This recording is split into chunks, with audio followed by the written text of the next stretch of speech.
Citoyens, amis et camarades, bonjour à toutes et tous et bienvenue pour cette 6e édition donc, de la revue de presse désormais hebdomadaire du pôle de renaissance communiste en France.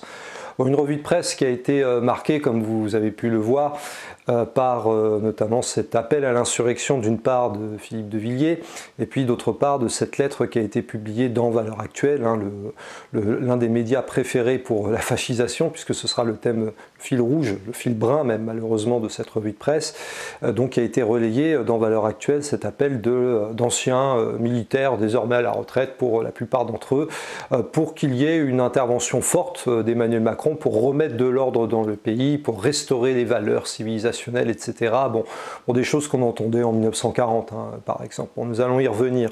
Mais ce qui est vrai, c'est qu'au-delà de cet épisode, sur lequel on va redire quelques mots, la fascisation est un thème qui, à vrai dire, est central dans la vie politique de notre pays, et pas seulement de notre pays, nous le verrons.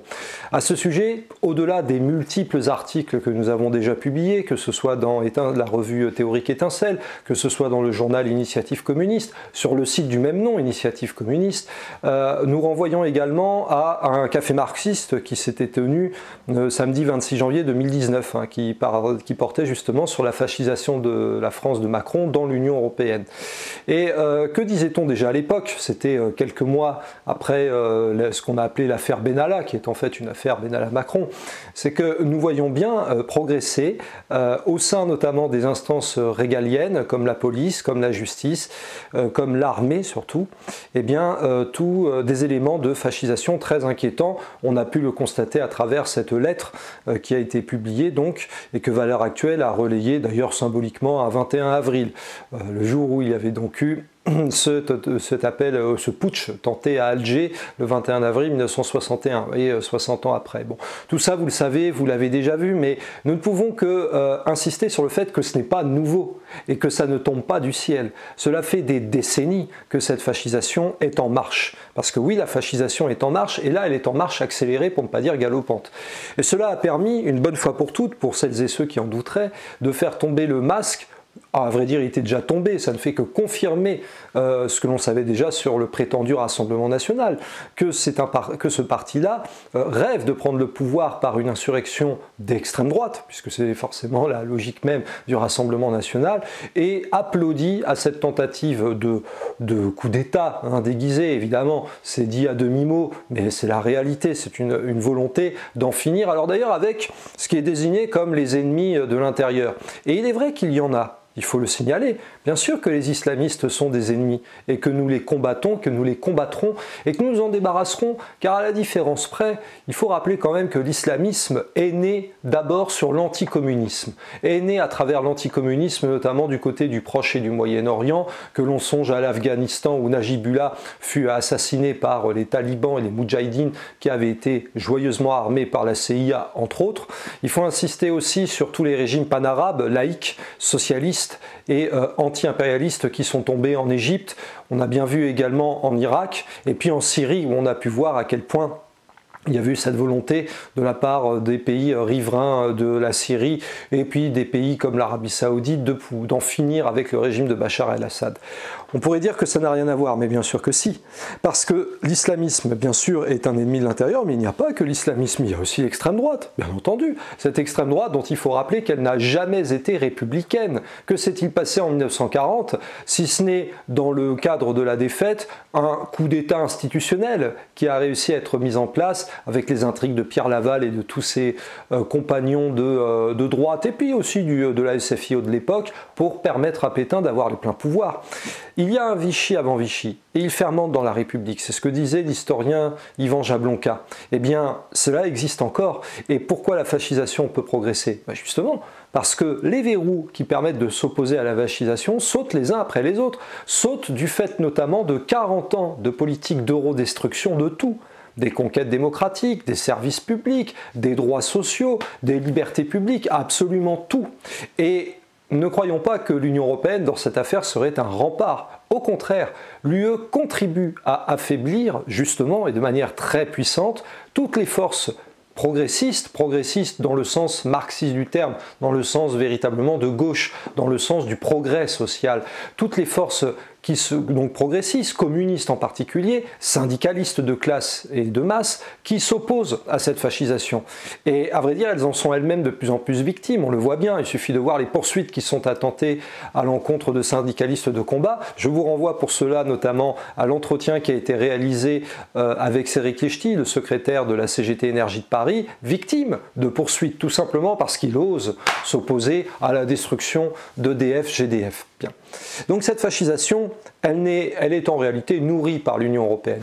On le sait très bien, depuis que le 19 septembre 2019, le Parlement européen a adopté cette infâme résolution qui place le communisme comme étant un équivalent du nazisme, plus que jamais, les attaques se multiplient à l'encontre en particulier des partis communistes et principalement d'ailleurs dans les anciens régimes socialistes, par exemple en Pologne où il y a eu cette tentative de délégalisation.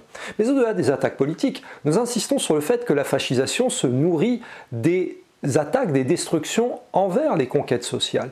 Et là, il faut signaler quand même un cas très intéressant pour montrer que l'Union européenne, de ce point de vue, est championne dans la destruction des conquêtes sociales et qu'elle est, au passage, une fois de plus, irréformable.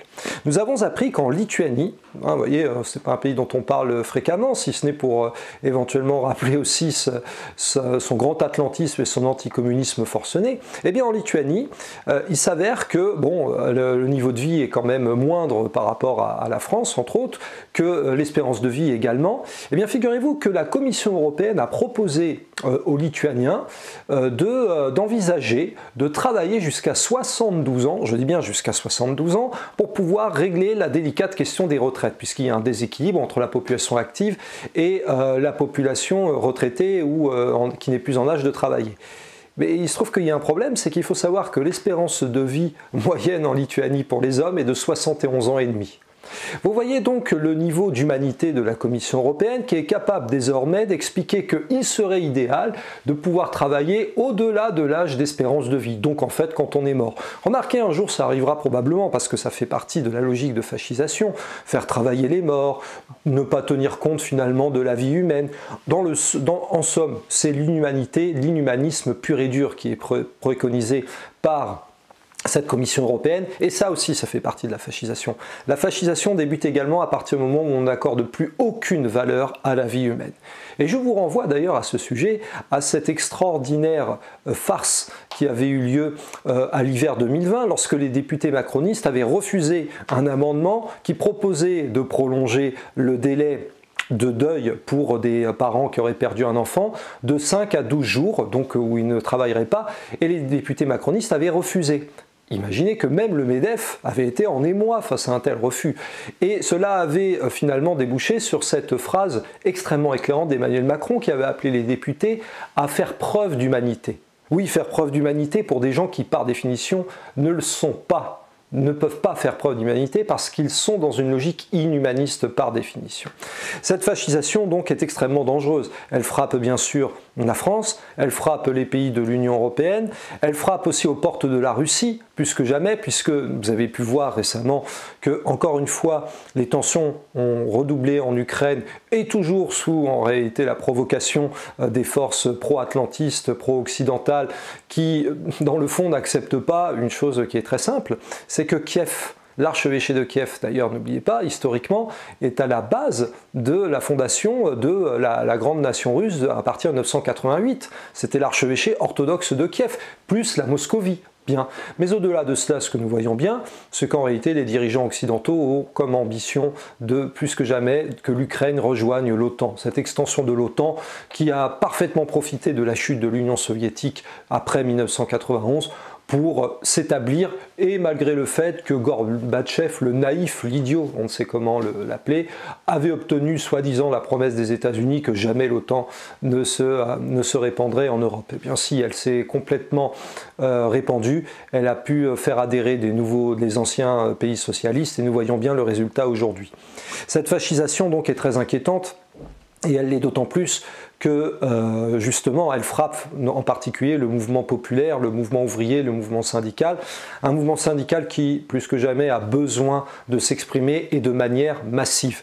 Un appel a été lancé d'ailleurs à ce sujet de la part de l'Union départementale des Bouches-du-Rhône de la CGT pour faire du 1er mai un véritable 1er mai de combat. Nous rajouterons de combat de classe et de masse. C'est pour cela d'ailleurs que ce 1er mai doit véritablement marquer la reprise d'une immense offensive, et les militants bénévoles, les travailleurs qui composent le pôle de Renaissance communiste en France appellent véritablement à une vaste offensive générale dans tous les secteurs.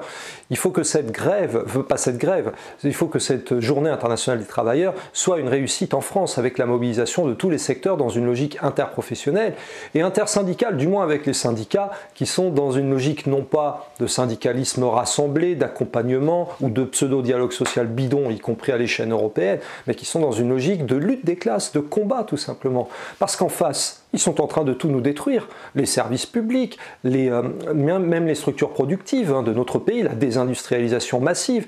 Je ne reviens pas sur tout ce que j'ai dit précédemment. Donc, il est important d'être véritablement présent. Le PRCF sera présent auprès des travailleurs en lutte, auprès des syndicalistes de combat en lutte, avec lesquels nous avons de nombreux échanges. Je vous renvoie au site Initiative Communiste pour voir l'ensemble des entretiens qui sont réalisés dans des tas de secteurs différents, où nous voyons que l'esprit de combat et la volonté de contraindre, voire d'en finir avec le capitalisme, sont bel et bien présentes. Pour nous, l'option elle est simple, c'est d'en finir tout court. Et pas qu'avec le capitalisme, avec l'euro, avec l'UE et avec l'OTAN. Et puisque nous parlions de fascisation, j'en profite pour signaler que ce dimanche 2 mai, à 14 h à Paris, se tiendra également un rassemblement à l'initiative des camarades du PRCF 94 pour, on ne va pas dire commémorer, mais pour se rappeler que le 2 mai 2014, à Odessa, avait eu lieu un terrible incendie criminel qui avait visé justement des syndicalistes, des forces de progrès en Ukraine, perpétré par des forces ouvertement néo-nazis, parce que le néonazisme, ça existe en Ukraine. Ça a d'ailleurs été soutenu joyeusement au cours de ce qu'on appelait l'Euromaïdan par les Occidentaux, à commencer par les États-Unis. Bien.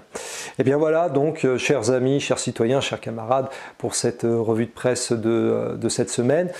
Bien sûr, dit comme ça, la perspective n'a pas l'air très joyeuse, elle a même l'air très sombre.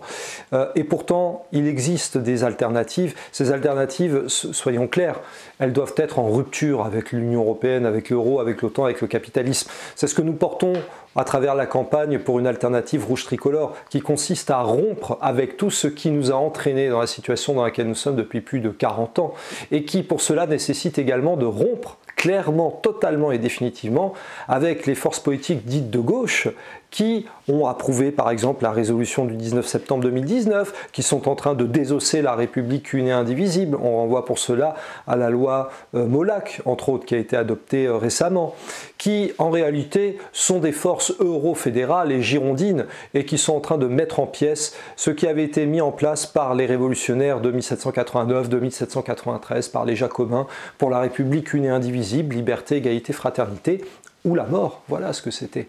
Eh bien, nous ne voulons plus, nous, entendre parler des pseudo-socialistes, des pseudo-écologistes. Nous appelons pour pouvoir empêcher à tout prix qu'il y ait ce faux duel et ce vrai duo Macron-Le Pen en 2022, à rejoindre l'alternative rouge tricolore pour la souveraineté populaire, pour l'indépendance nationale, pour les nationalisations démocratiquement contrôlées et puis tout simplement pour la marche vers le socialisme qui est le seul besoin, le seul avenir possible pour l'humanité. Socialisme ou barbarie capitaliste, plus que jamais, il faut choisir. Nous comptons sur vous, rejoignez-nous, faites tourner cette vidéo, lisez, abonnez-vous à Initiative Communiste, à Étincelle, et plus que jamais, la patrie et la mort, le socialisme ou mourir, nous vaincrons.